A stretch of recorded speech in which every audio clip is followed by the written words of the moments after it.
حكمي كلما تكلم وأنت تجيد اللغة العربية الفصحى لغة القرآن إن وخواتها وكان وخواتها ولغة البلاغة وقواعد النحو كل هذه موجودة في الصفات العظيمة. فخطب إلا من الرجل المتعلم. الرجل المتعلم فهو يجيد اللغة العربية الفصحى، غير كده لا يجيد اللغة العربية. إن اللغة العامية ما هي لغة القرآن.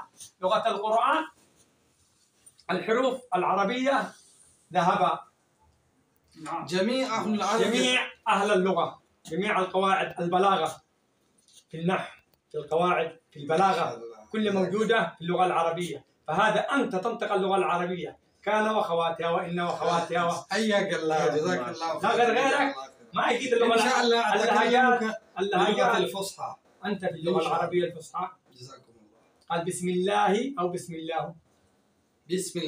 بسم الله الرحمن الرحيم. لأن الباء أيوه مفتوح تجره مما بعد. ما هي الحروف القمرية والحروف الشمسية؟ ما شاء الله. الشمس تكتب الشمس في إيش؟ اللام ما ينطق يكتب بدون ما ينطق. القمر الظالمون الضالين ضاد وضاد. متى تكتب التاء المربوطة ما يسبق هذا الحرف. متى تكتب تاء مربوطة وتاء مفتوحة.